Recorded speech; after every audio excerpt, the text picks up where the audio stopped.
All right, hello and welcome to a top 5 Brawl Commanders from Dungeons and Dragons Adventures in the Forgotten Realm.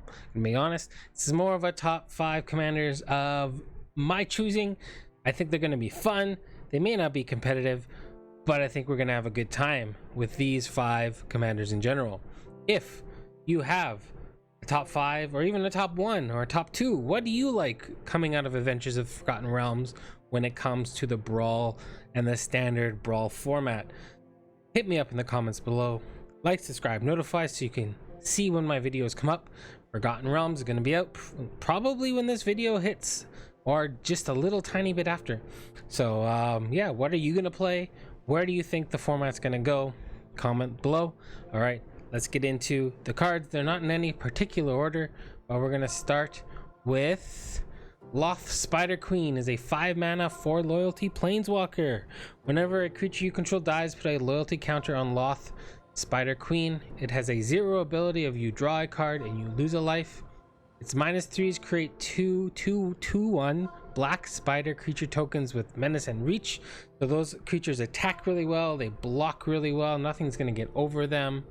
And then -8, you get an emblem with whenever an opponent is dealt combat damage by 1 or more creatures you control. If that player lost less than 8 life this turn, they lose life equal to the difference. So effectively, your opponent's life total, to get them to 0, you need to get them and hit them below 8, because then they will die if they go below 8. And there are some ways that we can put counters on this creature fairly easily. We have Araya, First of Locthwain, tapping to sacrifice a black creature to draw a card, puts a counter on our Lolth Spider Queen. Woe Strider has a built-in sacrifice ability of scry 1. It comes with a little white green or white goat, and you can maybe get into some kind of loop with Ebon Death Dracolith, a 4 mana 5/2 flyer. It enters the battlefield tapped. But when another creature dies, you can return, or you can play this creature from its graveyard. A creature not named Ebon. So you can get into kind of loops if you have a couple of creatures that you are okay sacrificing alongside Ebon Death Dracolith. But I think there's going to be lots of fun, interesting, different ways to build this.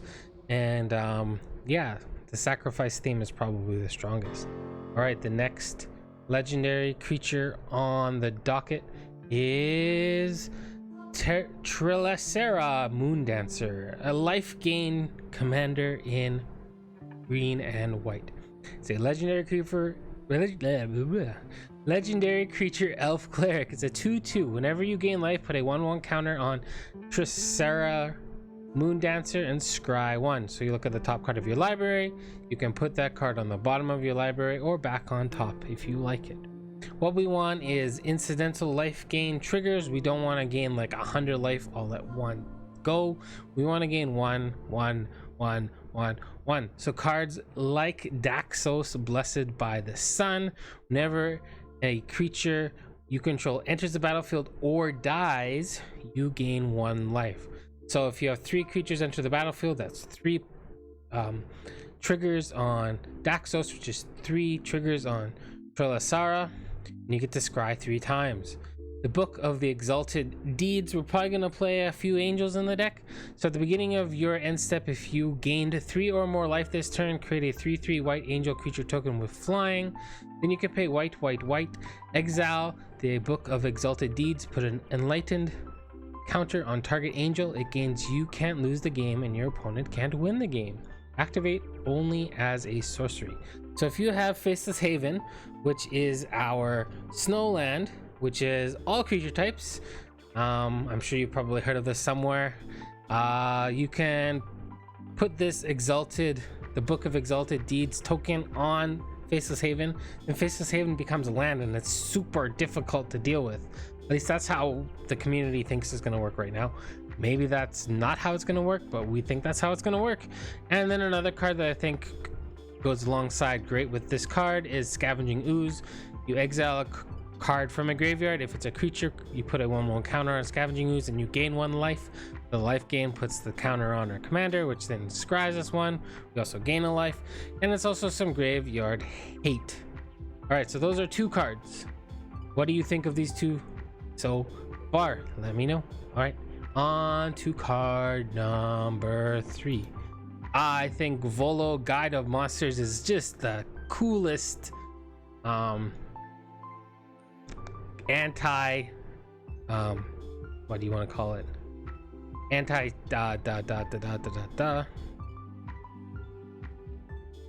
tribe. There it is. I knew I could find the word. Anti-tribal card. It's a 4-mana 3/2. Whenever you cast a creature spell that doesn't share a creature type with a creature card you control or a creature card in your graveyard, copy that spell. A couple new cards from the new set. We have the Dragon Turtle and we have Mind Flare. Dragon Turtle is a flash 3/5. When it enters the battlefield, tap it and up to 1 target creature an opponent controls. They don't untap during their controller's next untap step. So you can tap 2 of their things because you get 2 Dragon Turtles. Mind Flare, 5-mana 3/3. When it enters the battlefield, gain control of target creature for as long as you control Mind Flare. 2 Mind Flares, don't mind if I do. Elder Gargaroth is a 5-mana 6/6 beast that has Vigilance, Reach, and Trample. Whenever it attacks or blocks, you get to make a 3/3 green beast creature token, or gain 3 life, or draw a card. So wouldn't it be great? You go Volo Guide to Monsters. Next turn, Elder Gargaroth. You get 12 power of Vigilance, Reach, Trample with all those abilities.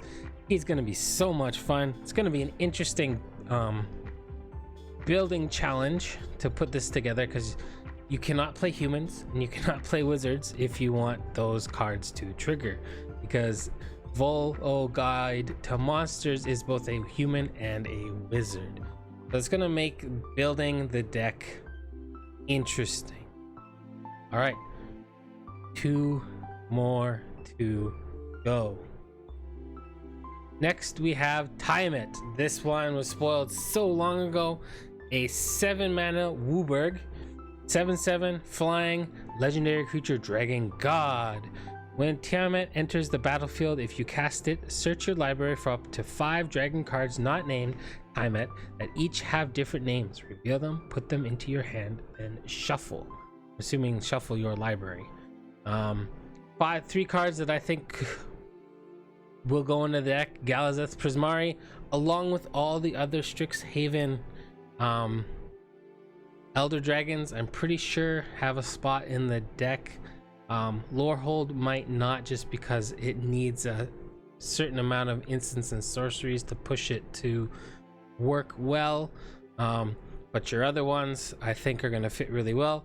Goldspan Dragon gets you from 5 to 7, which is super important with that treasure being able to tap for 2 mana, and it's just a very powerful beast in and of itself.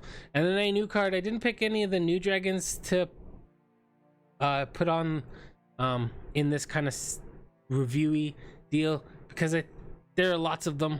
But one thing that I think is going to tie the deck together and make it so things are a little bit harder for your opponents to deal with your dragons is Dragon's Disciple. It's a 2-mana 1/3, and when it enters the battlefield, you can reveal a dragon card from your hand. If you do, or if you already control a dragon, it enters with a 1/1 counter on it, but your dragons you control have ward 1, so effectively your opponent will need to pay 1 extra mana to do anything and deal with any of your dragons.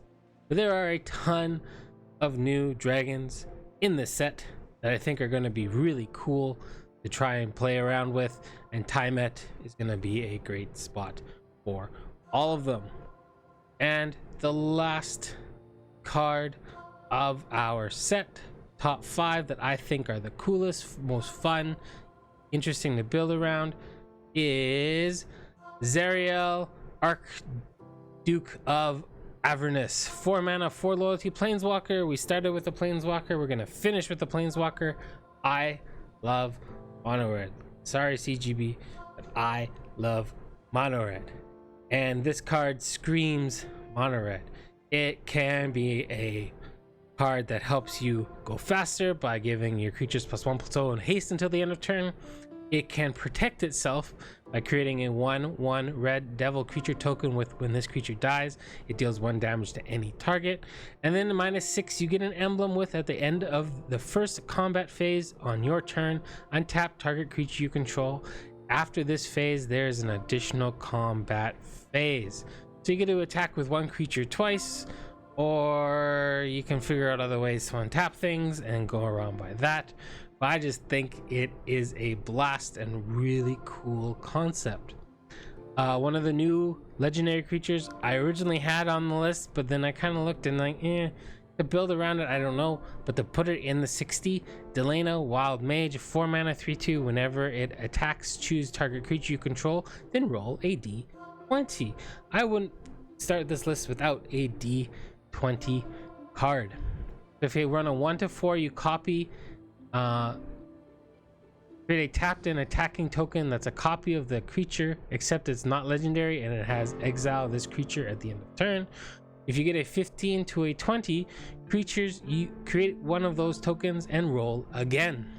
And then we have our typical mono red staples of Annex, Hardened in the Forge. Being able to have things live through, well, not live through, but give yourself a board after a board wipe is super powerful. Annex lets you do that.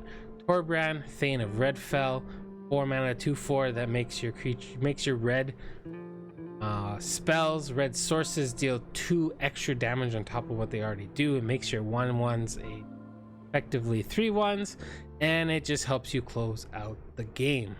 So there it is: Zariel, Tiamat, Volo, Guide of Monsters, Trelasarra, Moondancer, Lolth, Spider Queen.